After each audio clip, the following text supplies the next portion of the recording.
Сайн байцгаана уу, сайхан устгаж байна уу? Монголын үндэсний олон нийтийн радио телевиз Монголын мэдээ сугаас бэлтгэгддэг ярилцсан хөтөлбөрийн шинэ дугаарыг та бүхэнд хүрэхэд бэлэн боллоо. За бид өнөөдөр нэвтрүүлэгтээ нийгэм цаг үеийн асуудлаар зочдойгоо ярилцах болно.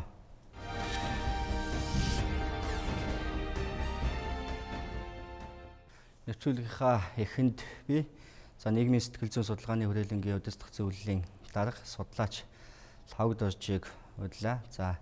Өнөөгийн Монголын нийгмийн сэтгэл зүйн хандлага, нийгмийн оюун санааны энэхүү хямралтай холбогдуулаад бас судлаачид маань ямар хөө үнэлэлт өгч байна. Энэхүү нөхцөл байдлаас хэрхэн гарах вэ? Ямар хөө гас шийдлүүд байж болох вэ гэдэг сэдвээр би ярилцахаар зочноор байна. Танд өглөөний мэндийг. Энэ нэвтрүүлэгтээ орж оролцуулсан танай хамт олонд бас одоо нэвтрүүлгийг үзэж байгаа нийт үзэгчдтэй энэ өглөөний мэндийг дэвшүүлье. Та эхлээд ер нь өнөөгийн нийгмийн сэтгэл зүйн хандлага гэдэг юм уу, нийгмийн энэ үүсэж байгаа нөхцөл байдалд нэг үнэлэлт өгөх гэж яг ямар хуу нөхцөл байдал өнөөдөр бий болчиход байна. Үнэхээр ч одоо бүх юм болохоо болчихсон. Энэ өөрөөр хэлбэл нийгэм өөрийн одоо тийм системтэй зүй тогтолтой гэдгийг бол илэрхийлж байгаа нэг илэрхийлэл юм л да. Тэр зүй тогтол нь алдагдсан учраас үнэхээр энэ бүх хямралууд бий болж байгаа. Нийгэмд итгэх итгэл яанд. Өөрөөр хэлбэл төрд итгэдэггүй, хүн хүндээ итгэдэггүй ийм байдал бий болж байна. Зүгээр хэн нэгэн найздаа ч юм уу, ажууд хандаа өргөхтэй итгэж байгаа хэрнээ. Та энэ одоо өнөөгийн амьдралд энэ цаашдын байдал ч гэдэг юм уу, нийгэмд итгэж байна уу? Та энэ хүнд итгэдэг үү гэвэл өнөөдөр одоо хүнд итгэх аргагүй болчихжээ гэж ярьдаг хүмүүс их болж байна. Энэний цаана юу байна вэ гэдэг зэрэг тэр нийгмийн сэтгэл, нийгмийн итгэл гэдэг юмыг авч явдаг тэр ашлаг хүрээ алдарцсан юм. Энэнийг юу бий болгох юм бэ гэдэг зэрэг төрийн бодлого бий болгодог. Тэгвэл төр яаж энийг бий болгох юм бэ? Нөгөө тэр эдийн засгийн сайжруулаад юм уу, тэр соёнгийн гэрүүлэх ажлыг явуулаад энийг бий болгох юм уу гэдэг зэрэг бас үгүй юм байна. Нийгэмд шударга эсийг тогтоож байж сая бий болгодог. Өөрөөр хэлбэл төрийн маань үйл ажил төрийн хууль цаазагддаг юм маань бол эцсийн нийгэмд тэр шударга эсийг л тогтоох хэрэгтэй байхгүй. Тэр нэг хууль гаргасан бол тэр хууль болгонд үйлчилж тэрний дагуу л явах хэрэгтэй. Гэтэл хөрөнгөгүй хүн бол тэр хуулийн хамгийн хатуу заалтаар нь ч юм уу шийтэгддэг. Хөрөнгөтэй хүн бол тэгсээгээд мултаад гарчдаг. Ийм одоо харилцан адилгүй үйл ажиллагаа явагдаад байгаа нөхцөлд яаж хүн нийгэмд итгэх юм бэ? Яаж тэр хүндээ итгэл бий болох вэ? Тийм. Тэгтээ зэрэг тэр нийгмийн итгэл гэдэг юмыг авч явдаг бол зүйл нь энэ л дээ. Хүмүүс бол одоо энэ хямралын шалтгааныг ингэж байгаа шүү дээ. Нүүдсээ биднээс дэлхийн зах зээлийн үнээр өгч чадахгүй байна. Дахиад одоо бондоос ч юм уу өөр санхүүжилт авах гэхээр болохгүй байна. Энэ үйл ширэндээ ороод дуслаа. Эсвэл энэ төрийн тогтолцооны механизмыг үндсэн хуулиар өөрчилж яваад л ер нь нэг арай нэг гэдэлгийгээ тэмдэг явах гээд байна гэж. Энэ ер нь хэр их одоо зөв арга вэ? Энэ бол өөрөөр хэлбэл яг тэр мөн чанараа тийм ээ. Тэр нийгмийг яаж тогтоох вэ? Нийгмийн энэ одоо тэр системийг, тэр уялдаа холбоог, тэр нэгдлийг яаж хангах вэ гэдэг энэ мөн чанарыг ойлгохгүй байгаас шалтгаалж байгаа зүйл үү?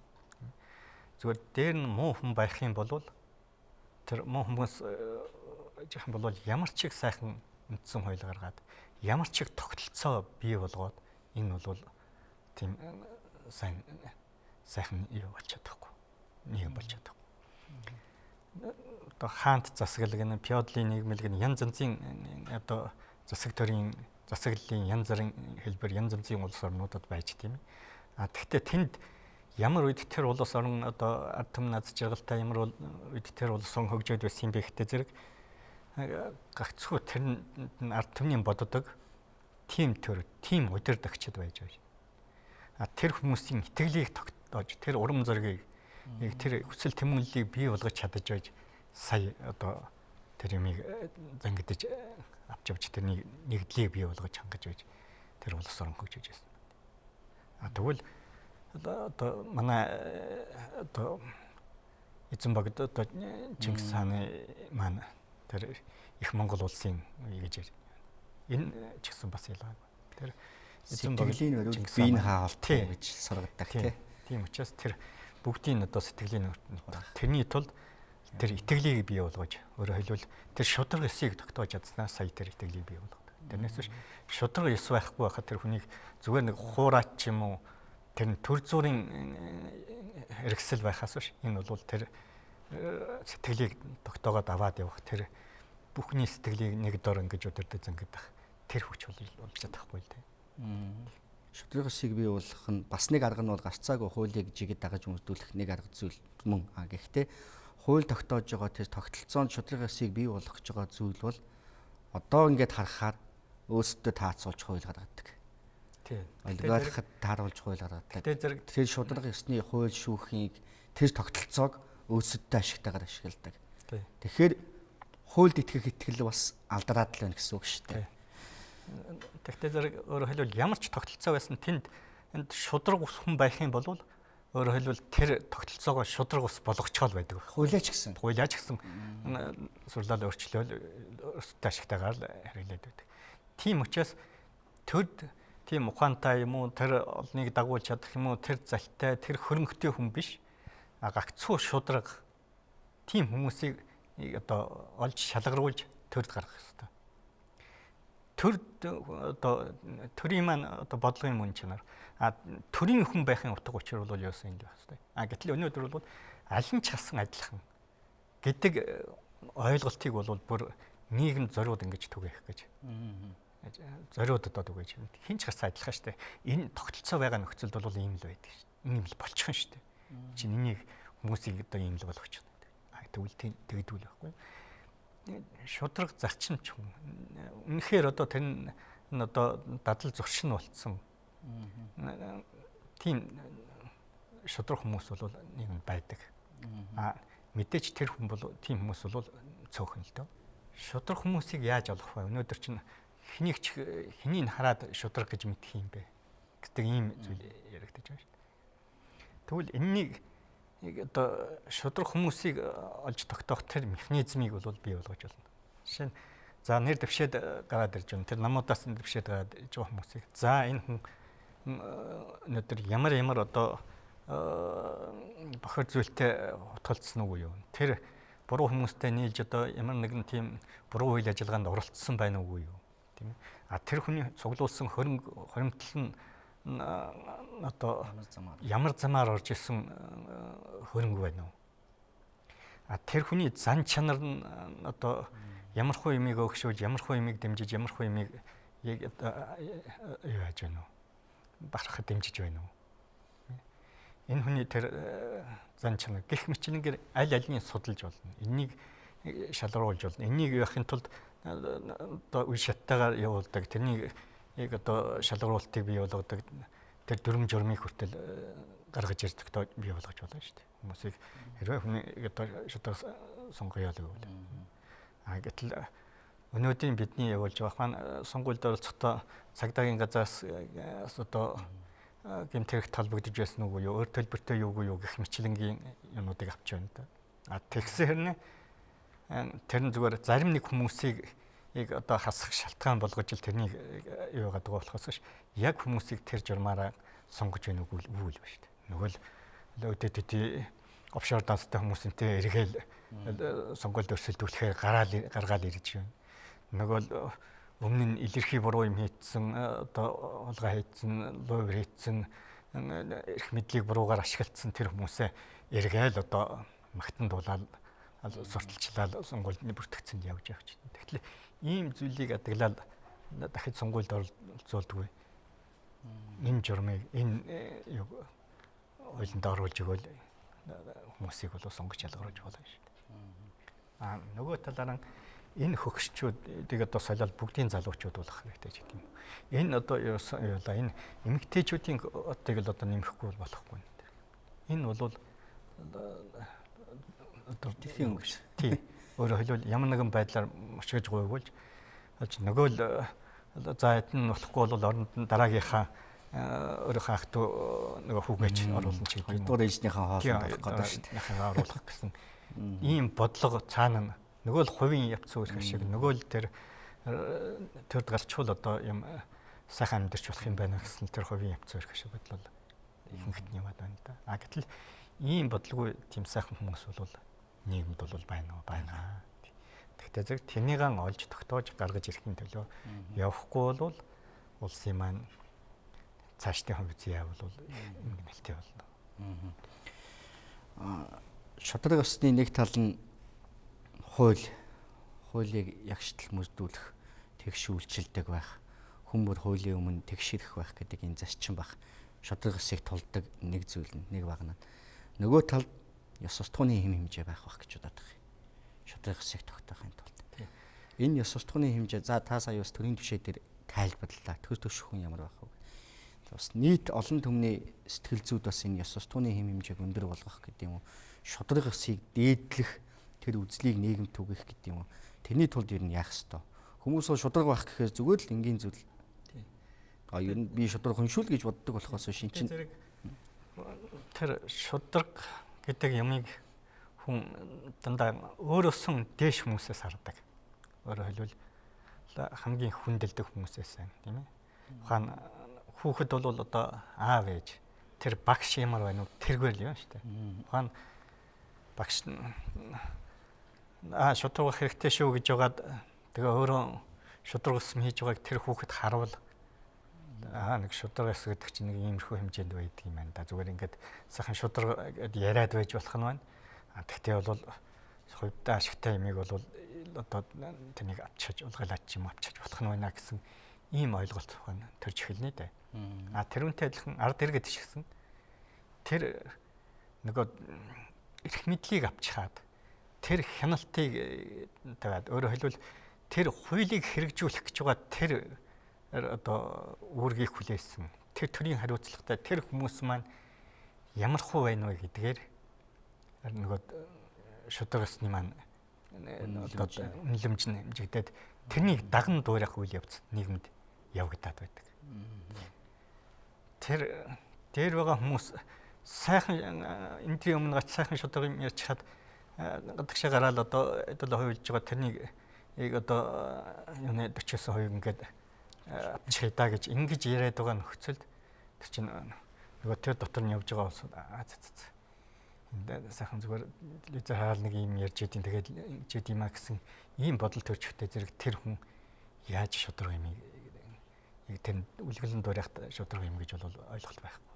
Гэхдээ зэрэг тэр бол дараагийн ээлжиндээ бол энэ чинь ерөөсөө юм байт юм байна шүү дээ гэж ойлгох.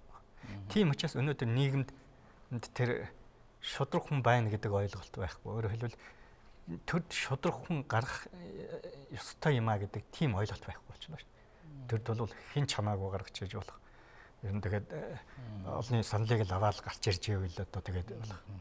Энэ маань өөр ардчлалын зарчим юм чинь гэж яддаг байна. Гэтэл бид ардчлалын төлөө амьдраагүй тийм ээ. Тэр ардчлалын зарчмыг яриад тэр муу хүмүүсийг гаргачаад бид тэрнийхэн боолуулаад юм уу бүгдээрээ сэтгцэн юм ихтэй бүгдээрээ одоо гудамжинд тараашаанд орох ийм амьдрал руу бүгдээрээ бие бинийгээ хардаж сэрдэх бие бинийгээ үзэн ядах ийм сэтгэл зүй рүү өөрсдөө хөтлөж болохгүй шүү дээ. Тэгтээ зэрэг эцсийн эцэс тэр нийгмийг авч явах юм маань бол тэр нийгмийн сэтгэл зүй. Тэрнийг одоо шудраг зөв болгож бай тэр хүн нэгдүгээр шудраг байх ёстой гэсэн тэр одоо итгэл үнэмшлийг болгоод хоёрдугаарт шудраг байснараа би ингэж одоо өсөж дэвшин би одоо ингэж сайн сайхан болно гэсэн тийм итгэл байж тэрнийг бол одоо энэ мухай юмнаас тэр шудраг ус явдлаас намайг одоо миний энэ шудраг ариун ажлыг үйлдэлийг одоо хамгаалж байдаг, харж байдаг, энэнийг дэмжиж байдаг тийм хүч, тийм одоо бодлого, тийм төр бий гэсэн тийм итгэл байж сая тэр шудраг ажил нь л да. 90 оны ихээр нэг хэлийн цэргийн одоо алба хааж байсан нэг офицер одоо хэлийн цэргээс гарчаад тэгээ тэр хүн ярьж байсан да. Би яагаад гарах болсон юм бэ? Хэлийн цэргээс. Бүхэл амьдралаа би ингэж зориулчаа тэгээд би сүүлдээ за энэ чинь болохоо болж. Энэ би одоо энд яах хэрэггүй юм байна. Би юуны төлөө би энэ хэлийн манах гэж байж байгаа юм бэ гэж бодоод гарсан. Тэр хүн яасан ихтэй зэрэг яг нөгөө 90-ад оны ихээр одоо машины хулгай 8 тэр хөлийн хэл зөрчсөн янз янзын тим юмнууд бий болж ирсэн тийм. Тэгээд тэр байтхан гаднаас одоо урдаас өчнөд хүмүүсийг юу хатсан. 2 жижиг тэргэндээ ингээд бүр чихээ суулгацсан. Урдаас оруулж ирсэн. Тэр нь бол нөгөө урдаас оруулж ирээд тэгээд манайхан гадаад паспорт өгөөдөл нь манайхаас Монголын иргэшилтэй болоод гадаад паспорт аваад ингээд манайхаар дамжаад 3-40 орнууд руу гарах цагаачлах. Ийм нөгөө урдаас орж исэн цагаачтыг яг одоо яг ийм үйл ажиллагаа явуулж байсан. Тэгээд энэнийг илрүүлээд бариад явуулсан чинь нөгөө үйл ажиллагааг энэ одоо яваад дөнгө болгоод нөгөө барьсан тэр ясны яахгүй зааш нэмээд дээрээс ячаад харин манд нэг шудраг ажилласны төлөө шахаж авчиж ихсэн юм. Ингээд эрэхтэй зэрэгэл одоо нөгөө хүн за энэ бол юу юм боллоо. Одоо бол наач түгөө юм шүү дээ. Ердийн ил зүйл болчихсон шүү дээ. Тэгтээ зэрэг тэр дээр байгаа тэр ирэх ирж байгаа хүн гэдэг тийм ээ. Тэр удирдах байгаа хүн гэдэг ямар байгаагаас тэр үйл ажиллагаа тааж ингэж явж байгаа байхгүй. Өөрөлдвөл тэр Монгол улс, Монголын тусгаар тогтнол аюулгүй байдал гэдэг юмыг хашиж байгаа тэр төрлийн бодлого гэдэг юм. Тэрнийг авч явж байгаа тэр одоо эрх мэдлэлтнүүд маань шудраг ус болоод ирэхтэй зэрэгэл нөгөө ашлаг тэр хан задарч байна шүү дээ. Тийм ээ. Нөгөө нэг хоёр германыг юу гэж байсан ханыг буулгаад одоо юу ялла гэдэг шиг ингээд задрахтай зэрэгэл тэр нийгмийн итгэл алдрахтай зэрэг. Энэ итгэл алдрахтай зэрэгт бүр эргээд одоо тийм сөрөг сэтгэл зүй болоод зарим тэгвэл ингэж тийм болвол би тэгвэл нэг тэргээр нь явъя л да. Тэргээр нь явъя л да. Би эднээс тутахгүй энэс нь илүү явна шүү дээ. Гэх маягаар яаж явсан гэж. Энэ бол ухаан зөвлөлт толгойд уулз задарсны дараагаар нөгөө онцгой юуны аюулгүй байдлын албанд ажиллаж байсан. Нөгөө нарийн юмд мэрэгдсэн улсууд маань эргээд асар үжтэй маппинг гэмтэрхтнүүдийг удирдахчид болсон юм тэр ийм үйл явцсан тэр болж байсан. Тэр нь эргээд нөгөө төрдөө шун зогсонох одоо эргээд бүр муу муухай юм их ийм байдалд хүртэл орж ирсэн ийм үйл явц бол бас тохиолдлууд бол өнжигч юм байна л да. Нийгэмд энэ шудраг усыг бүдгэрүүлж байгаа, мартагнуулж байгаа нэг зүйл нь би бол ингэж хараад байдیں۔ Энэ нэг амиж үзэл. Одоо энэ либерал үзлийн суурьч гэдэг юм уу? Их тийм хувийн өмчийг нийгмийн эрх ашигаас дээгүүр тавьдаг, хувийн ашиг сонирхлыг аминч үзлийг нийгмийн суурь зарчмуудаас дээгүүр тавиад байдаг энэ хандлага өөрөө энэ шударгасыг бүрхэгдүүлэхэд их тийм хүчтэй нөлөө үзүүлээд байгаа юм. Яг зөв. Тий. Тэгтээ зэрэг энэ хаанаас яагаад хэдийдээ бий болцсон юм бэ? Гэж тийм. Манд бид чинь нэг социалист нийгэм тэргээл бүх юм одоо шудраг байх ёстой гэсэн ийм энэ тэр төрөө дээдэлдэг одоо тэр бодлого тэр бүх юм алдагдаад ингээд яагаад гинт одоо тийм бэртгчин үзэл байдал бий болчих вэ? Энэ маань энэний гол хүчин зүйл маань өнөөдөр нөгөө сэтгэл зүйн дан, мэдээллийн дан энэ ч гэж яриад байгаа энэ үйл явц байна. Гэхдээ зэрэг улс орныг тийм ээ тэр улс орны тэр эв нэгдэлтэй байдал, тэр одоо бат бөх байдал, тэр аюулгүй байдал хангасан тэр тусгаар тэр чанарыг яаж одоо эвдэлж задлж болох вэ? Энэ арга нь тэр бэртгчин байдлыг бий болгох, тэр либерал үзлийг бий болгож байд сая энэ нөгөө цул хүчийг тэр эв нэгдлийг задлж хэлж байгаа шүү дээ. Тэгэхээр зэрэг бид гэсэн сэтгэлтэй байсан хүмүүсийг бий л болж байвал бус тамаагүй гэсэн тийм сэтгэлтэй болгоод ирэхтэй зэрэг аяндаа тэр чинь задарч эхэлж байгаа шүү дээ. Энэ бол хүн болгоныг бэртгчин болгоно. Бэртгчин болгох энэ үзэл санаа. Энэ арга нь бол тэр нөгөө хувийн өмчөд суурилдсан. Тэгээд дэлхийг одоо тэр эрх юуныхаа хүчээр тэр эд хөрөнгийнхаа хүчээр одоо эрх мэдлийг аваад энэ хүчээр одоо дэлхийн нийтийг боолчиж болно гэсэн тэр бодлого, тэр үзэл номлолын одоо бусдыг одоо юу яах, задлж батрах гол арга нь бол өнөөдөр энэ либерализм болчиход байна л да. Олон улсын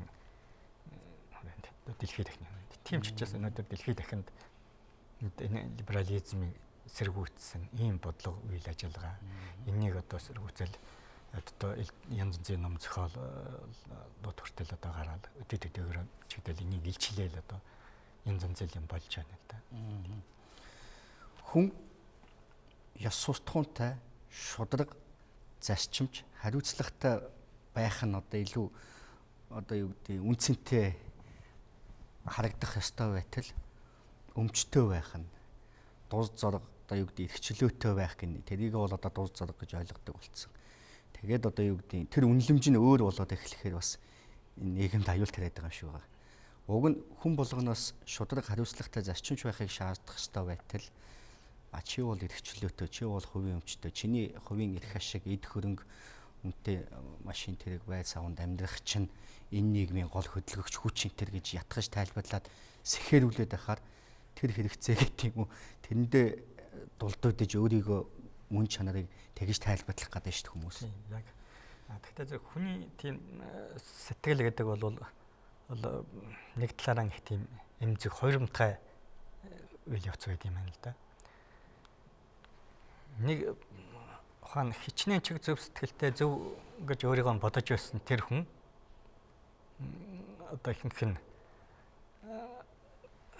ямар нэгэн буруу мэдээллийн гаднаас аваад байхдаа зэрэг эхлээд анхаарахгүй байдаг. Сүүлдээ одоо сонирхдаг болдог. Сүүлдээ одоо яваад байдаг. Тэгээд санамсаргүй нэг мэдсэн нөгөө өөрийнх нь итгэл үнэмшил бүр тэс 180 градус эргээд эсрэг талд очсон. Гэхдээ ер нь одоо заавал шудраг байх хэрэг юм байна. Заавал одоо бүгдийг бодож бүгдээрээ сайхан амьдрах хэрэг юм байна. Би л болж ивэл одоо энэ бус намайг биштэй гэсэн ийм сэтгэл суучиж болд юм байна. Өөрөөр хэлбэл сэтгэл зүгийг одоо жолоодох гэдэг маань тийм. Тийм учраас тэр юмыг олон дахин хэлээл одоо энэ төр бол одоо хэрэггүй. Энэ төр бол мөн миний менежер одоо төрд өмч байх хэрэггүй ч гэдэг юм. Одоо төрийн одоо хувийн өмчийг л хамгаалах хэрэгтэй. Тэр төрийн бол хамаа. Гэтэл өнөөдөр жишээ нь Эрдэнэтийн 49%-ийг одоо бид Монголд оруулаад ирлээ. Тэгж яадаг ба шүү дээ. Тийм. Гэтэл нөгөө хувь хүний өмч гэдэг юмыг тэр нийт ард түмний өмч гэдэг дээгүүр тавиад гэдгээсээ дээгүүр тавьчихад тэгтэл тэрнийг оруулж ирлээ гэж ярьж байгаа маань бол ард түмнийг төөрөгдүүлж байна. Тэр гадаад одоо Оросын талд байсан 49% зүгээр нэг цөөн бүлэг хүний 49% болох бол энэ бол ард түмэнд бол ямар ч хүртэл байхгүй. Тэгэл одоо зарим нь жишээ нь яаж байгаа энэ юунд байснаас болоод төрийн өмчөнд байснаас болоод энд одоо энэ эрх мэдэлтнүүд одоо шахаа хийгээл одоо ингэж яадаг. Харин одоо энэ 49% хувийн өмчөд олгоцсноор орон чинь нөгөө тэр шахаа хийдэг юм одоо зогсоод одоо ингэж сайхан болох юм биш. Гэдэг маань бол энэ чинь миний юмыг одоо ухаан хүн хулгайлал байхтай зэрэг за энэ ингээл тануулаад ингээл хагастуу ингээд тануулж яснаас юусэн бүр өчөөд огт байхгүй сууж яа гэж ярихтай адилхан болж байгаа байхгүй тийм ээ. Гэхдээ зэрэг тэд бол тэнийг л авахын тулд өөрийнхөө хүмүүсийг суулгаад одоо ингээл янз янз байж байгаа. Тэгээ одоо өөрийн болгоод авчиж байгаа. Гэхдээ зэрэг тэгэж хоёрын хооронд авч яснаас ер нь тэр хоёр хүнд өгцсөн дээр гэдэг чинь өөрөө ард түмэн өөрөө хоосроод энэ улс орон хоосорч байгаа юм шүү дээ. Тэгтэл нөгөө хувийн гэдэг хүмүүс маань бол нөгөө улсаан тонож дээрмдэж авчаа тэнийг гадагшдаг офшор дансна гэдэг юм хэлчихээд. Энэ бол хувийн өмч учраас та нар энэнд халдах хэрэггүй. Та нар бол биш. Харин та нар юмтай болъё гэж ивэл гаднаас бид зээлж аваад та нарт байх хэрэгтэй. Тэгээ гаднаас зээлж авчихаа дахиад нөгөөтгийг өмж аваад офшорт хийчихэд дахиад зээлэх гэдэг ингээд явж байна. Өнөөдөр ийм маягаар сүүлийн 20 жил одоо ингээд явжлаа тийм. Тэгээд энэ бүх ярьж байгаа үйл явц болгон одоо тэр сутал нэвтрүүлгийн зүйлсүүд нь дандаа олон түмнийг төөрөгдүүлэх одоо хуурам эхлэх ийм л одоо зүйлийг ярьцаагаал байна л да. 20 хэдэн жил нэг л мэдсий чинь бид нэр өөрсдөө танихаа байцсан л байна л да.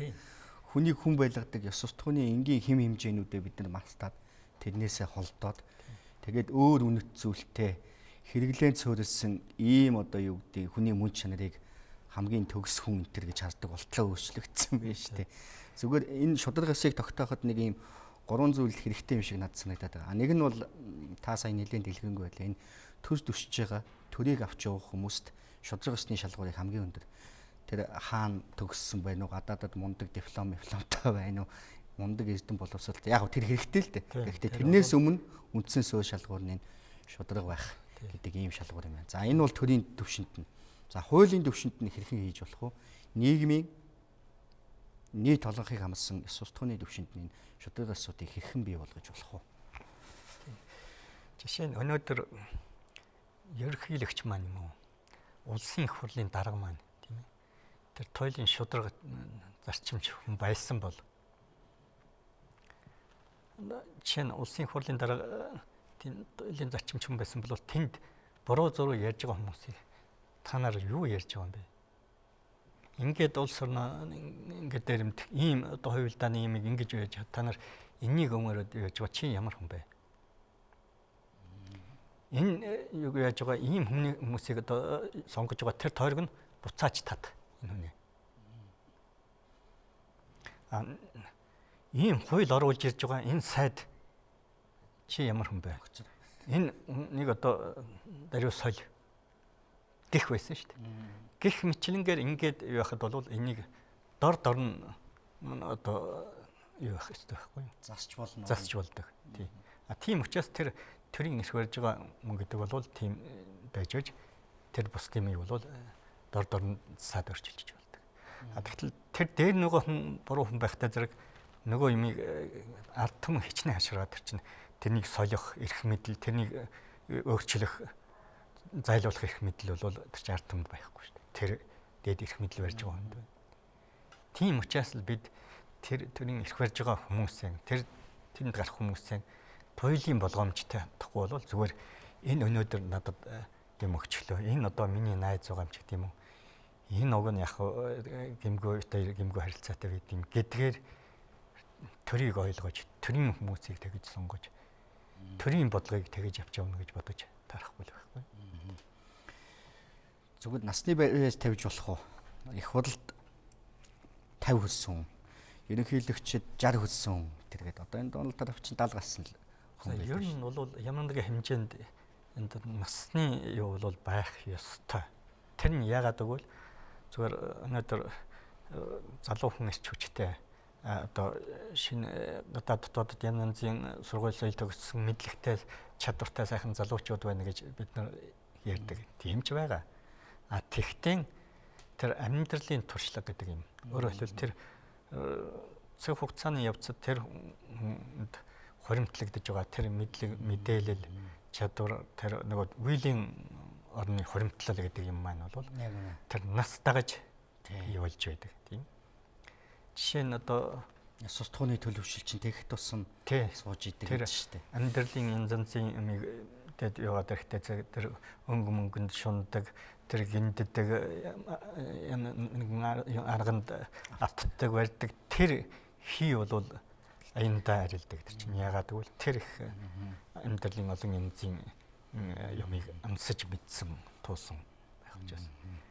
Жишээ нь одоо хүннүгийн үед одоо амьдарч байсан хүн одоо урт наслаад өнөөдөр хэрвээ байсан бол тийм ээ тэр хүн бол энэ асар их амьдралын асар их туршлагатай асар их юмыг сургаж хэлэх хүн байж таарна тийм.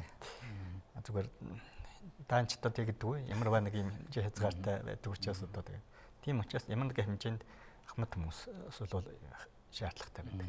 Тийм ч учраас бус улс орнуудад гадны олон улс орнууд тэл сенатын дуумын ч гэдэг юм уу тэр гишүүд энэ төр бол дандаа өндөр настай улсууд тэр хин нарилцсан тийм хүмүүс тэгээд тэр нь бол одоо ямар нэгэн хэмжээнд одоо тэр улгай хөдлөл элдв юмд гэмтэрэгч гэдэг юм уу тиймд холбогдож байгаагүй ямар нэгэн хэмжээнд буур суурьтай тийм байж аж сая тэр хүмүүс одоо сонгогдож гарч яаж байна шүү. Одоо хоёулаа ингээд нас ясчихаар хүний эрхэнд талдлаа байдлаа. Тэгээд сонгохдаг эрх мэх гээл нөгөө нэг хэтийцэн эрхчлөөнийхөө юм руу аваачаал наачна л да надад ч. Тэгтээ зэрэг тэр бол тэр эрх хэмжээ гэдэг юм маань бол өөрөө ямар ба нэг юмд одоо хязгаарлагдаж байдаг. хуулийн эрх чөлөө гэж бол хаач байхгүй. Үндсэн хуулийн бид ямар улс орныг хүсэж байгаа юм гэхээр хүмүүнлэг иргэний арчилсан гэж томьёолцсон байгаа үндсэн хуулинд. Зүгээр энэ дээр шудраг нийгмийг энтер гэсэн үг томьёолд оруулж болох болоо. Заадаа барыг дагаж мүддэг юм чинь энтер гэдээ бас тэгэж мушгиж болох юм л та. Ер нь зүгээр төр гэдэг маань өөрөө одоо тэр шудраг зарчмыг л барих. Өөрөөр хэлбэл тэр шудраг эсийг тогтоох үүрэгтэй учраас энийг одоо огно. Тий. Чин тэрний тулд л одоо тэр хууль, цааз энэ гэдэг юм байгаа хэрэг шүү дээ. Шудраг эсийг тогтоох гэдэг байгаа тийм ээ. Тэрний юмыг л зөрчүүл бүгдээрээ нэг юмыг л ингэж дагаж мөрдөө. Тэгэл энэс зөрчүүл одоо ингээ гэж энэ өрөөний дотор л баяа гэсэн хэмжээг л тогтоох.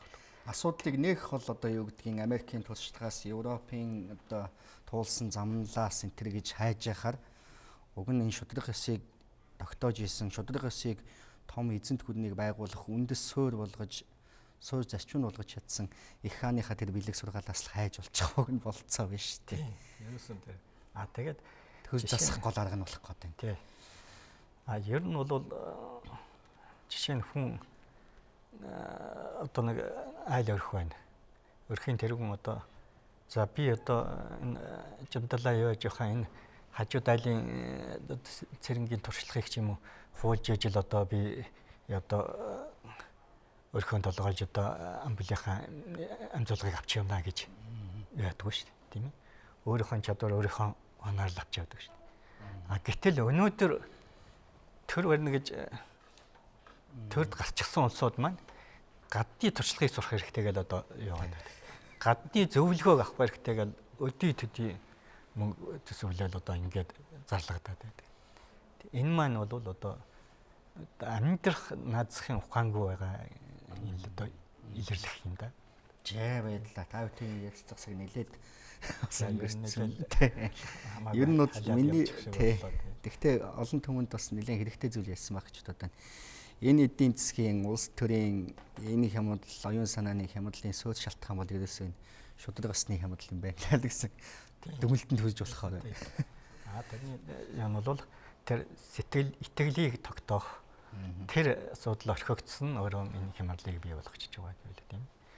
Аливаа юм хүн эрх чөлөөтэй байна гэдэг хүний сэтгэл одоо тэр гутан үзэлийг одоо би одоо өөртөө шингээе гэж хүн боддоггүй шүү дээ. Аль болохоор одоо баяр баясгалан сайн сайхан зүйл тэр инээд баяслыг л одоо өсөж мөрөөд байдаг. Тэр үнтэй адилхан чинь нийгмийн амьдарч гисэн тэр сайн сайхан юм дээр л оршин тогтохлоос ш тэр муу мухай юмыг мөрөөдөж тэрнийг эрх чөлөө гэж зарлж бол таарахгүй л дээ.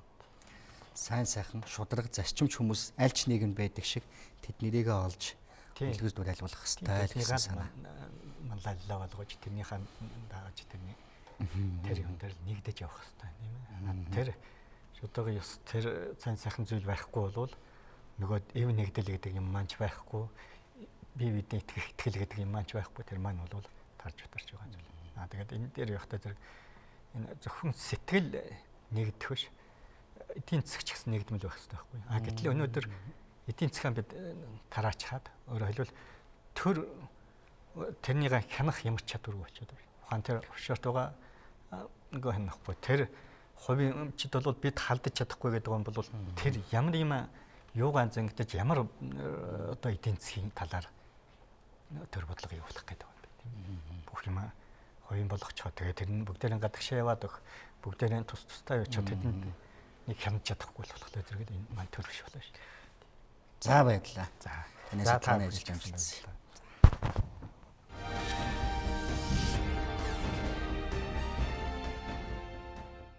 Өчигдөр үндсэн хууль судлаачд болоод эрдэмтэд зарим улс төрийн намууд оролцож үндсэн хуулийг хэрхэн шинжлэх талаар өргөн хүрээний хэлэлцүүлэг хийсэн. Тэгэхээр энэ талаар бас үзэгчдэд мэдээлэл өгөхөөр Монгол Улсын Хувьсгалт намын дэд дарга Эрдэнэ Жаманг бид студидтэй ураад байна. Танд өглөөний өдрийг. За танд болон телевиз үзэгчдэд энэ өглөөний мэндийг хүргье. Тэгэхээр энэ нийгмийн тогтолцооны энэ гажуудал гэдэг юм уу асуудлыг үндсэн хуультай холбож их тайлбарлаж байна л та. Үндсэн хуулийг өөрчлөх ёстой гэдэг дээр ер нь бол энийг хүлээн зөвшөөрч чинь өөрчлөх ёстой, шинжлэх ёстой гэдгийг хүлээн зөвшөөрөөд ийм хэлэлцүүлэг хийлээ гэж ойлгож байгаа зөв үү? Тий, ер нь манай Монгол Ардын Хувьсгалт нам шинжилэн байгуулагдсан цагаас одоо 6 жил энэ үндсэн хуулийг өөрчлөх ёстой л гэж ингэж ярьж байгаа. 12 оны сонгуульд орохдоо ч бид нар үндсэн хуулийг өөрчлөх ёстой гэсэн мөр хөтөлбөр гаргаж ирсэн. 16 оны улсын хурлын сонгуульд орохдоо ч энэ асуудлыг ярьж ирсэн. Гол нь юуг өөрчлөх үү, яаж өөрчлөх үү гэдэг дээр л одоо олон талын байр суурь байгаа. Тэгэхээр энийг манай намаас бол ямар ч ард түмэндээ танилцуулах байдлаар ер нь нэг концепцийн асуудлыг боловсруулъя. Тэгээ ард түмэндээ танилцуулъя гэж шийдсэн.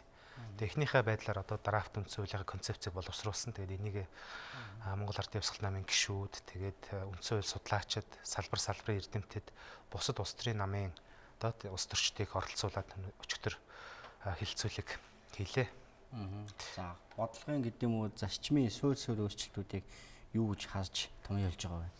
Тэгээ үндсэндээ одоо манай өнөөдөр хэрэгжиж байгаа үндсэн хууль маань бол одоо 25 жил хэрэгжсэн байна.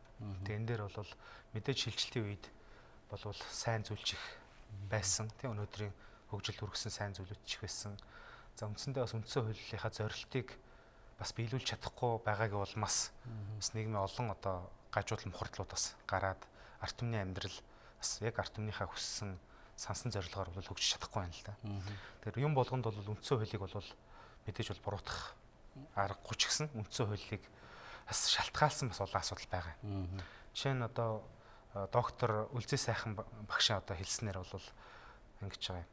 Нэгэнт энэ үндсэн хууль бол иргэний ардчилсан нийгмийг байгуулна гэсэн зорилго тавьсан. Гэтэл өнөөдөр яг иргэний нийгэм болж чадчихв. Ардчилсан нийгэм болж чадчихв тий. Хүмүүнлэг нийгэм болж чадчихв. Тэгээ ингээ харахад бол үнэхээр иргэдэн одоо шийдвэр гаргахад оролцож чаддгүй. Ардчлал нь утгаа алдсан. Хүмүүнлэг биш ийм л нийгэм өнөөдөр бол 25 жилийн дараа бий болчиход байна л да. Тэр энэ үндсэн хуулиас гадна үндсэн хууль хэрэгжүүлж байгаа хүмүүс ч гэсэн буруутай. Гэхдээ ямар нэгэн байдлаар энийг засахын тулд дахиад энэ үндсэн хуулиа бид нар шинээр авч үзэхээс өөр аргагүй байна гэж. Тэгээ суур харилцаанууд байна. Хүний эрхийн асуудлууд байна. Энэ өмчийн харилцаа байна. Зах зээлийн харилцаа байна. Тэгээ төр засгийн засаглал хуваах, тэнцвэртэй байлгах, бие биендээ хяналт тавих харилцаа байна. Аль нь ерөөсөө болохгүй байна гэж. Жишээ нь бол нэг хоёр сумыг холбосон 100 км зам тавих гэж мөнгө хуваарлаж байгаа улсын хурл уу эсвэл энэ сая гаруй хүн амьдарч байгаа Улаанбаатар хотынхаа утааг шийтгэх тэр мөнгөө тавьж ийнэ гэдгээс ахуулаад эн чинь өөрөө үндсэн хуулиас үүдсийн засаглал чинь өөрөө асуудлыг шийтгэх хүртэл цаагаараа нөлөөлж ийн гэж ингэж эрдэмтэд бол үзээд байгаа юм л да. Тэгээд бидний одоо концепц руу чинь саяныхаа өмчөөсөө ингэж эхлээд ярихад өмчийг бол бид нар бол их орчин үеийн төвшөнд нь одоо шинээр одоо дэлхийн нийт гарч байгаа чиг хандлагын дагуу бид нар дахиж томьёолох шаардлагатай болсон байна. Ховийн өмч гэж юу юм бэ? Тэгээд төрийн өмч гэж юу юм? Нийтийн өмч гэж юу юм? Дундын өмч гэж юу юм гэдгийг бид эхнээс нь энэ үндсөөлөөр тодорхойлж өгье гэж байгаа. Жишээ нь ховийн өмч гэдэг бол мэдээж ойлгомжтой хүн болгоны өөрийнхөө хүч хөдөлмөрөөр бий болгосон шудраг замаар олж авсан хөрөнгийг бол ховийн өмч гэж хэлнэ. Төрийн өмч гэж бол яг төр засгийн өөрийнх нь өмчлөлд байгаа энэ төрөнгийг хэлнэ. За нийтийн өмч гэж одоо цоошин ойлголт ер нь дэлхийн нийтэд бол газар авч байгаа. Тэгээ энийг бол манай үндсэн хуульд бол одоо бол тусгаагүй. Нийтийн өмч гэдгийг чинь юу гэж ойлгож байгаа юм бэ гэхээр ашиг хуваарлдаггүй тэр одоо нийтийн тусын тулд явуулдаг үйл ажиллагаанууд.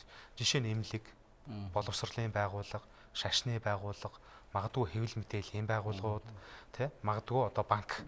Яг л олон түмний ашиг сонирхлоор бүрдсэн тэгсэн мөртлөө олон түмний төлөө үйл ажиллагаа явуулдаг. Эцсийн зорилго нь ашигын төлөө байж болохгүй. Магадгүй орлого олж болно. Тэр олсон орлого нь бол тухайн одоо шашныхаа байгууллагыг илүү сайн болгоход, тухайн одоо хэвлэл мэдээллийн байгууллагыг илүү сайн болгоход, эсвэл тэр эмнэлгийг илүү дээд шатанд гаргахад л зарцуулагдж ах хэвээр энэ байгууллагуудыг нийтийн өмч гэж хэлж байгаа. Тэгэхээр энэ бол дэлхийд даяар бол нэлээд хөгжсөн. Одоо олон их дээд сургуулиуд, олон эмнэлгүүд бол энэ нийтийн статустай явуулдаг. Тэр утгаараа илүү сайн үйлчлэг үзүүлдэг. Тэгэхээр Монголд бол ийм өмч бол зайлшгүй хэрэгтэй. Ингэжээж бид нар энэ ард түмнийхээ төлөө үйлчлдэг энэ нийгмийн байгууллагуудыг гаргаж ирэх юм байна гэж. Дундын өмч гэдэг ойлголтыг бол гаргаж ирж байгаа. Энэ бол ер нь бас цоошин ойлголт. Тэгээд ер нь бол энэ монголчуудын төрийнч бий болгоогүй. Одоо өнөөдөр амьдарч байгаа хувь хүмүүс хинж оролцож бий болгоогүй баялаг байна. Энэ бол бурхнаас бий болгосон дэлхийн ертөнцийн баялаг. Тэг газрын дорх байгалийн баялаг. Энэ бол өнөөдөр амьдарч байгаа төр засгийн ч өмч биш. Тэ? Өнөөдөр амьдарч байгаа энэ хүмүүсийн ч өмч. Энэ бол Монголын ард түмэн байжлага бол энэ үеийн үедээ ирээдүйн хойштоод бодож зарцуулах хэрэгтэй хөрөнгө. Тэгэхээр энийг бол хэн нэгэн компанид ч өгч болохгүй юм байна, хувь хүнд ч өгч болохгүй, гадныханд ч өгч болохгүй, төрч эзэмшүүлж болохгүй. Аль нь ч байсан заавал дутагдaltaй тал гараад байна. Ховийн өмчт өгч ихээр төр идэхгүй сайн талтай бол тэнцээ ганцхан хувь л Нэг гэрүүл баяж. Төрд авчаар хувь хүмүүс нь ашиг болохгүй мөртлөө тэнцээ төрийн одоо албан тушаалдар байгаа хэдэн улс төрийн нөлөөлөлтэй хүмүүс л хувааж идэв. Тэр энийг бол дундын өмч болох юу. Тэгээд дундын өмчөө бид нар яаж захиран зарцуулах хэрэгтэй гэдгийг бид нар хуулиар нарийн тодорхой өгье. Энийг яаж төлөөлөл удирдсан хөвлөө сонгох юм. Энэ компани яаж ашигтай ажиллах хэвтэй, яаж ил тод тунгалаг байх хэвтэй, ажил хүнээ яаж авчих хэвтэй гэдэг зарчмыг бүгдийг энэ үндсэн хуультай бид нар бол суурийг хийгээд өччих юм бол одоо өнөөдөр чинь өчигдөр хэлцүүлэгт орсон чинь Монгол үндэсний арсан намын дарга цогт гэрэл ингэж хэлж байна л да. Ер нь өнөөдөр ингээд монголчуудын одоо баялагийг одоо хоёр хувааж авч үзье те. Өнөөдөр одоо ингээд мал аж ахуй, газар тариалан, үйлдвэр худалдаа гэдэг ингээд энэ хүний үйллийн үр дүнд болж байгаа баялаг бол ямар нэгэн хэрүүл маргаангүй ингээд бүтэд болоод ингээд яваад байдаг. Байгалийн баялагтай болохоор үнэхээр эн чинь ингээд шудраг хуваарлахгүй бол заавал хэрүүл маргаан гарна. Яг гэвэл эн чинь үнэхээр их баялаг байна. Тэгээ заавал хин нэг нь авчгаар тэнцээ нөгөө аваагүй хэсэг нь бол заавал гомддог. Ахаад энэ дээр чинь ганцхан монголчууд хоорондоо биш. Энд бусад хөрөнгөтөн улсууд, магадгүй хөрш улсууд, үндэстэн тамсан том компаниудын шунал энэ дээр тусаад байгаа байхгүй юу. Тэр энэ шунлын бай болсон энэ юмыг бол бид нэр зөвхөн үндсэн хуулиндаа энэ бол ерөөсөө ард түмний Монголын ард түмний дундын өмчүүгээ тунгалчих юм бол энэ хүмүүс одоо өөр ямар нэгэн байдлаар орчиж чадахгүй. Тэд нар магадгүй худалдаж авч болно. Гарсан бараа бүтээгдэхүүн худалдаж авч. Тэрнээс өөрөөр ямар нэгэн байдлаар улс төрчдийн лоббидод эсвэл тодорхой луур болохоо хийгээд ингээд хувьдаа авчих санаархлыг бол бид нар үндсэн хуулиараа л тасчих хэрэгтэй юм байна гэж. Тэгэхээр энэ одоо өмчийн ойлголтыг бол бид нар нэлээд ингэж сайн гаргаж өгье гэж. Тэгэх юм бол манай улс төрч өөр их цэвэр тунгалаг бол. За өмчийн асуудал ийм тустай юм. Та дөрөв нүгэндээ нэг цус тустлаа. Эрхчлөөний тухай гэж, хувь хүний эрхчлөөний тухай гэж. Бас нөгөө талдаа эрхчлөөг дагаад үүрэг хариуцлагч гэдэг юм явдаг. Хит одоо юу гэдгийг дуус зоргын зүйлийг бид нэр эрхчлөө энэ төр гэж ойлгодог болоод бас удаж шít. Ер нь яг ямар хөө концепцээр эрхчлөө шударгасны асуудлыг тусгаж өгөх юм болоо. Тэг ер нь үүрэг их баг байна гэж ингэж хэлээд байгаа шít. Тэгэхээр бид нар бол монгол хүн одоо сурч боловсрох одоо үүрэгтэй гэж оруулж байгаа. Тэ? Монголын хүүхд залуучууд бол ерөөсөө энэ эрхээсээ гадна бас үүрэгтэй. Монгол хүн болж төрсөн бол та боловсрал эзэмших үүрэгтэй, дээрэс нь мэрэгжил эзэмших үүрэгтэй. Дараа нь монгол хүн болгон цэргийн алба паах үүрэгтэй. Монгол хүн болгон татвар төлөх үүрэгтэй. Дээрэс нь монгол хүн болгон хөдөлмөрлөх эрхтэй гэдгийг бид нар бас давхар үүрэгтэй гэж оруулж өгч байгаа. Тэгээ энэ бол яа харахгүй явж байгаад засаглал хуваарлах онолтойгоо одоо үндсэн өч нийлнэ гэж. Тэгэхээр одоо бол жишээ нь манай үндсэн хууль бол одоо Францын одоо алдарт философч Шарль Монтескье гэж хүний одоо анх үүсгэсэн төрийн засаглал хуваарлах 3 эрх мэдэл гэдгийг баримтлагч үндсэндээ гэж хуваарлсан гэж ярьдаг. Тэгвэл бас төгс хуваарлж чадаагүй. Тэ? Ерөнхийлөгч гэдэг институт байдаг. Юунд оролцох нь бүүмэд. Их хурл гэдэг нь бол засгийн газраа байгуулдаг учраас засгийн ажилд орох дуртай. Засаг нь өөрөө бас хууль санаачлах хэрэгтэй учраас баг их хурлаасаа илүү дандаа хуулийн санаачилж хийдэг гэдэг. Ингээд энэ хэдэн институт ч ерөөсөө ингээд учир замбараа нь болтгоо байлцсан. Тэр энийг бол ерөөсөө тодорхой болгоё гэж. Дараа нь ахаад манай одоо ард түмний шүүмжилж байгаа нэг юм баг. Нам төрийн дээр гарчлаа. Эсвэл бол нам одоо тий ийм одоо дэндүүх эрх мэдэлтэй байна. Гэх мэтэр юм шүүмжлээд байгаа. Тэгээ нөгөө талаас нь болохоор энэ одоо улсын хурл хууль тогтоох байгууллага чинь ард түмнийг төлөөлөх ёстой. Тухайн сум болгоныг аймаг болгоныг төлөөлөх ёстой хүмүүсээс бүрдний тэгжээж энэ аймгийн эрх шиг хангатна гэж үздэг хүмүүс. Нөгөө тал нь болохоор үгүй ээ эн чинь бол мэрэгжсэн хууль тогтоогч байх ёстой юм аа тий. Жалга довны шинжтэй юм хууль тогтоож гарч ирэхээр төсвөө ингэж буруу хуваарлаад байна. Тэгэхээр улс нь хөгжихгүй байна гэдэг ингээ хоёр тал. Энийг тойрч маргалдаал гаргалгаа байхгүй юм шиг зөвхөн аль нэг талд нь оруулах гэдэг ингээд бид нэр одоо 20 жил хэрэлдчихлээ л дээ. Тэгэхээр энийг бол тэртээ тэргүй бусад дэлхийн ертөнц бодож олоод зохиотсон байна. Тэ? Дугуйг ахиж зохиох хэрэггүй гэдэг шиг. Тэгэхээр бид нар бол яг энэ дээр хууль тогтоох байгууллага бол хоёр танхимаас бүрдэх ёстой гэж. Хамгийн том танхим нь бол нутаг бүрээс те тодорхой тойрогоос мажоритор тойрогоос сонгогдсон тодорхой тооны хүмүүс байх ёстой. Тэгээ энэ хүмүүс бол намын хариалдаг байх ёстой. Энэ хүмүүс бол яг тэр сонгогдсон тойргийнхоо сонгосон ард түмнийхээ төлөөллийг тэднийхээ эрх ашиг хамгаална. Тэгээд хууль батлна. Бидний эрх ашиг нь цуус юм уу гүм үү? Тэ? Бид нарыг та нар мартаагүй үз. Монгол улсныхаа язгуур эрх ашигыг үндэсний эрх ашиг та нар мартаагүй үз гэдгийг хяндаг хамгийн том байгууллага энэ бол. Дараа нь улс орон хүссэн хүсээгүй заавал одоо үзэл баримтал дээр тодорхой улс төрийн бүртэй хөтөлбөр дээр хөгжих хэрэгтэй. Тэгэхээр энийг бол бид нар улсын баг хуралтай гэж нэрлэж байна. Тэгээ энэ бол цэвэр одоо улс төрийн намын нэр дэвшигчдээс бүрдэнэ. Тэ? Улс төрийн нам бол хамгийн сайн хууль хийж чадах, хамгийн сайн бодлого боловсруулж чадах хүмүүсээ жагсаагаад ард түмэн санал болгоно. Хамгийн олон санал авсан хүмүүс нь тэр хурлыг бүрдүүлэн тэгээд хуулиа тогтоно.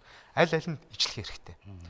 Хууль бол энэ хоёрын шүүлтүүрээр хоёулангаар нь оржоод мэрэгжлийн ард түмний эрх шигээг хангасан, хоёулангийнхын шаардлагыг хангасан хууль бол. Тэ инхээр бол бид нар тэр ямар нэгэн одоо намын хувь одоо нам дамсан бүлэглэлийн ч гэдэг юм уу бизнесийн гадна дотны эрх одоо юмнаас бол чөлөөлөх чадна гэж. За засгийн газар гэж ойлголт байна. Энэ бол хуулийг хэрэгжүүлдэг байгууллага. Энэ нь тодорхой одоо хариуц эзэнтэй байх ёстой гэж үзэж байгаа. Тухайлбал ерөнхийлөгч. Ерөнхийлөгч ард түмнээс сонгогдно. Засгийн газраа өөрөө бүрдүүлнэ. Бүх сайдаа өөрөө томилно. Муу ажиллаж ивэл өөрөө солино, сайн ажиллаж ивэл өөрөө урамшуулна. Ингэжээж энэ бол бие даасна одоо үнэхээр хүчрэхэг Монголын одоо засаглал бүрднэ гэж. Дараа нь шүүх засаглал. Өнөөдөр шүүх засаглал бол нэг үгэлэхэд бол хин нэгэн хүнээс томилогдож байгаа учраас тэр хүндээ өөрчлөх хандлагатай. Хин нэгэн халаад хайчих магадгүй учраас тэр хүнээс айх хандлагатай байна. Тэгэхээр хамгийн одоо сонгодог хувилбар бол энэ шүүгчд бол ард түмнээ сонгох хэрэгтэй.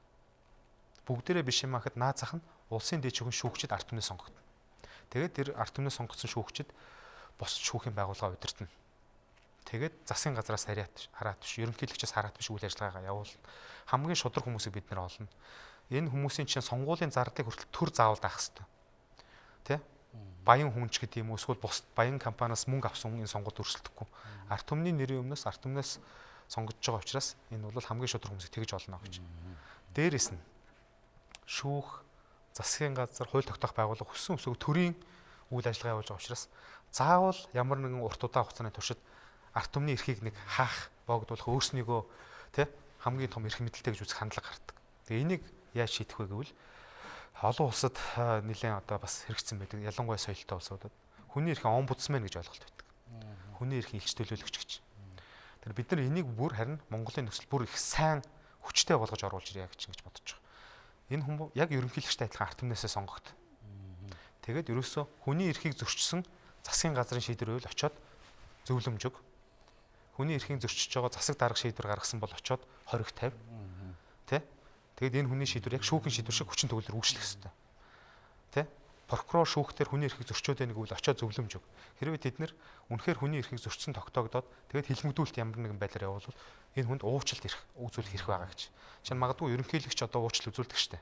Ямар шаардлагаар нь мэддэхгүй уучлал үзүүлэх юм хэрэгтэй. Тэгвэл энэ дээр бүр тодорхой зааж өгöd ийм тохиол уучлал үзүүлнэ гэдэг. Тэгээд тэр хүн бол засгийн газар, шүүх одоо бусад байгууллага хүний эрхийг зөрчүүл очоод хамгийн сүүлд тэгвэл та нар буруу шийдвэр гаргаж ивэл би уучлал үзүүлэх хэрэгтэйгээд уучлалцдаг. Ингэж ард түмний эрхийг хамгаалдаг, тэдний өмнөөс ажилдаг нөлөө бүхий юм одоо субъектыг бид нар гаргаж ирэх гэж. Ингэжээж бид нар ард түмний эрхийг энэ төр засаглалтай нь бас ингэж одоо харилцан тэнцвэртэй уялдуулъя. Дээрэс нь бол тодорхой одоо ойлголтууд авъяха цаг байгаа учраас яг ингээд юунуудаа ингээд ярьчих гэж бодож байна л та. Тэрүүний өмчийн асуудал гэдэг шиг гэр бүлийн асуудал. Монгол хүний асуудал. Монгол хүний асуудал. Наад зах нь бид нар Монгол хүнийг төрийн хамгаалтанд авъя гэж. Одоо бол Монгол мал төрийн хамгаалтанд байдаг. Тэгээ яг хамгаалж гин үгүй гэхээр бас үгүй. Тэгэхээр Монгол хүнээ төрийн хамгаалтанд авна. Монгол гэр бүлийг Монгол хүнийг, Монгол гэр бүлийг тий ингэж төрийн хамгаалтанд авнаа. Тэ саяны одоо чинь хүний эрхийн омбудсмен жишээ нь Монгол хүнээ төрийн хамгаалтанд авч байгаа хамгийн одоо тодорхой жишээ. Одоо энэ концепцийг ажил хэрэг болгоход одоо бол их хожж байгаа одоо юу гэдэг их худалд судал авсан улс төрийн намуутай зөвшөлдсөж гол нь концепц бийжүүлэх бодтой ажил болгоход их хэрхэн яаж ажиллая гэж. Тэг мэдээж энэ бүх намууд магадгүй одоо ажлаас байгуулад үндэслэл боловсруулж байгаа. Бас ингээ хилцүүлэг зохион байгуулж байна лээ. Тэгэхээр бид нар бол энэ концепцуудаа бүгдийг ард түмэндээ л дэлгэж тавья гэж. Ард түмэн энийг хүсээд энэ зөв юм байна. Хувьсгалт намын санаачилсан энэ зөв юм ах юм бол энэ хувьсгалт намын үндсэн хууль биш. Энэ бол ард түмний үндсэн хууль байх хэвээр.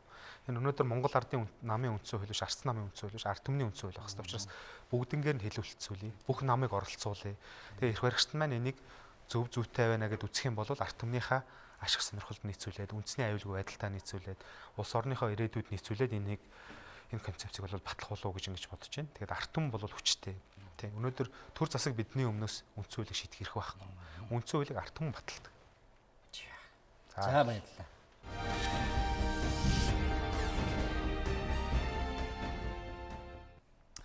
студид дараагийн зочноор хөдөлсөн ирээд байна. За тэгэхээр дөнгөж өчигдөр улсын их хурлаас за малын эрүүл мэндийн тухай болоод малын генетикийн тухай хуулиудыг за хэлэлцэхээр болсон юм шийдвэр гарсан байгаа. За тэгэхээр үүнтэй холбогдуулаад мөн цаг үеийн асуудалтай холбогдуулаад хүн сүдэ аж ахуй хөнгөн үйлдвэрийн дэд сайд Саул яг бид студидд ороод байна. За танд өглөөний мэнд хүргэе. Өглөөний мэнд. Өчигдөр улсын их хурлын чуулганаар малын эрүүл мэндийн тухай хууль, малын генетикийн тухай хуулийг хэлэлцэхээр ингээд дэмжигдлээ. Цаашдаа бид энэ хуулийг бол хэлэлцэх асуудал дээр одоо ажиллаад явах юм байнамаа. Тэгээд малын эрүүл мэндийн тухай хууль бол нэг нийгмийн шалгуураар гарч ирсэн ийм хууль. Бид өнөөдөр малаа эрүүл болгож иж арт түмний хүн амтны эрүүл болгоно. Мал эрүүл болж иж бид одоо малын одоо мах бүтээгдэхүүнийг бол зах зээлийн эргэлтэнд бол эдийн засгийн эргэлтэнд оруулна гэдэг ийм одоо зорилтыг бол тавьж байгаа. Тийм учраас шинээр бүрдсэн засгийн газар бол хамгийн түрүүнд энэ малын эмнэлгийн тогтолцоог бол өөрчлөе гэдэг энэ санал дээр санал нэг байгаа учраас бид энэ хуулийг бол өргөн барьсан. Энэ хуулийг өргөн барихдаа маш олон жилийн олон одоо эрдэмтдийн салбарын одоо олон мэргэжлийн улсуудын одоо нүр их хөдөлмөр орсон маш нарийн одоо судалгаан дээр хийгдсэн юм одоо хуулийг бол өргөн барьсан сайн.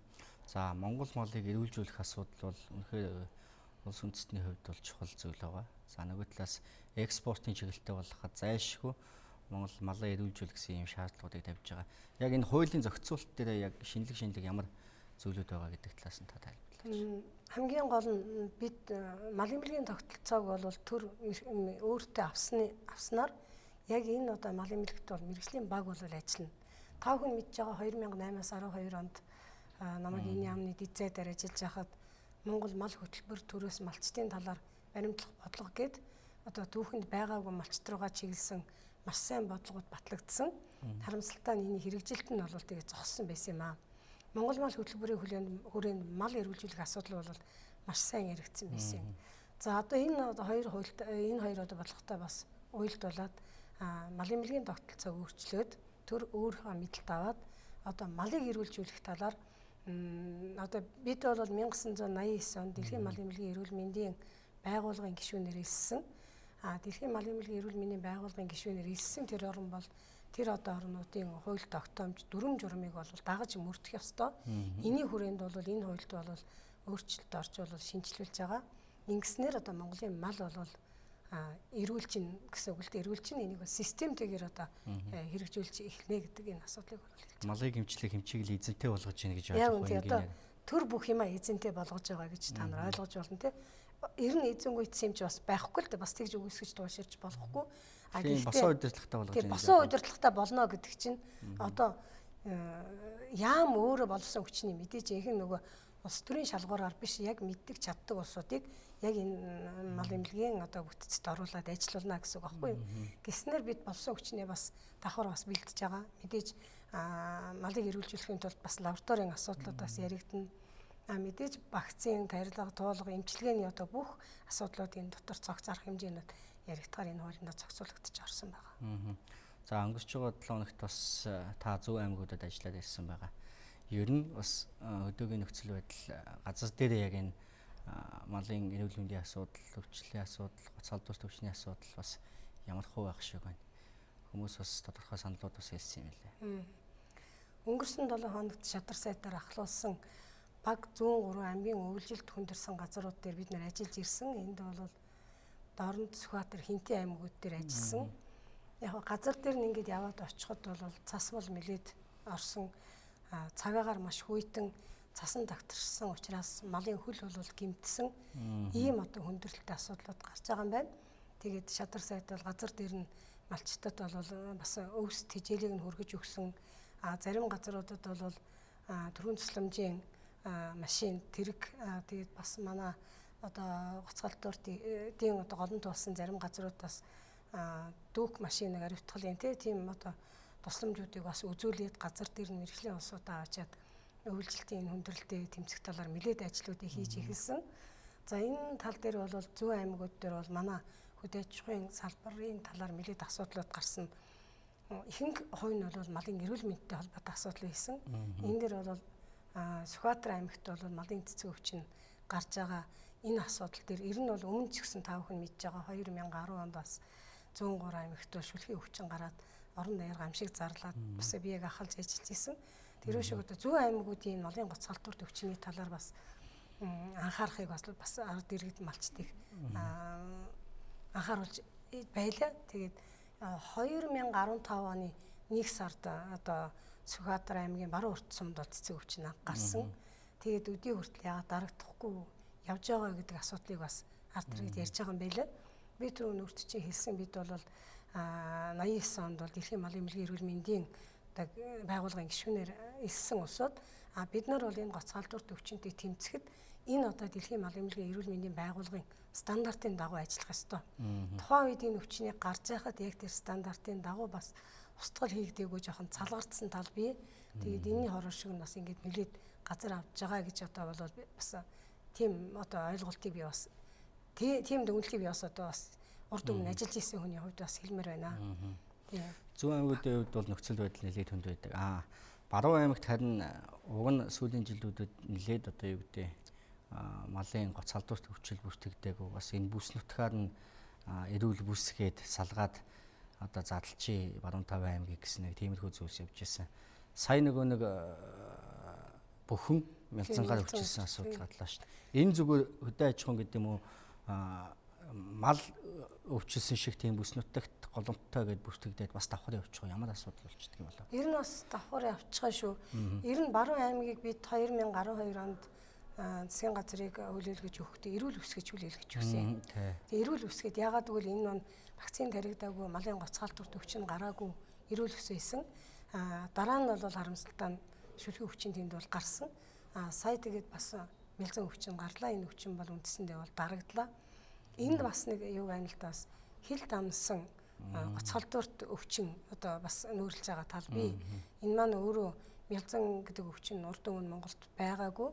Тэгээ Монголд гарч байгаагүй энэ өвчин маань сая Баруун аймагт гарч Монгол Улсын засгийн газар улсын онцгой комисс яралт арах хэмжээ авсны одоо үндсэн дээр энэ одоо малын өвчин бол зогссон. Харин одоо бол тэр бүхэн дээр бол мялзан өвчин гарч байгаа. Энэ дээр бол том ажлын хэсэг гараад энэ дээр ажиллаж байгаа. Малаа эрүүлжүүлэхдээ ингэж бүсчилж эрүүл бүс гэж ингэж задлж явъя гэсэн энэ бодлого ер нь байгаа юу?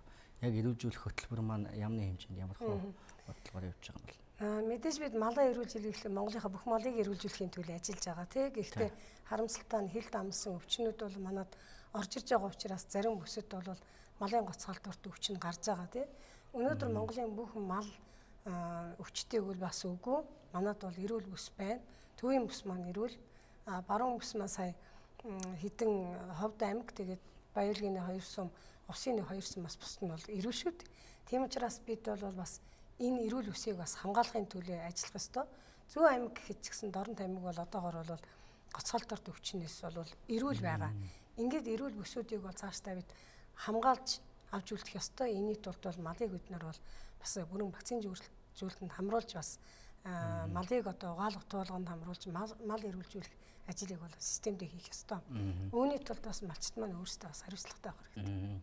За вакцины туулганд хамруулна гэж байна. Ер нь бид хэр зэрэг энэ гоцгалтурт өвчнөд тэмцэх одоо юу гэдэг бааз суурь байгаа юм бол вакцина өөдөө үйлдвэрлэж гин үү, гаднаас авч гин үү? Энэ нь ер нь өвчлөлүүдийн голомтыг бүр мөсөн устгах тийм чадвах болцоо хэр байна? Эрдэм шинжилгээ судалгаа талаас.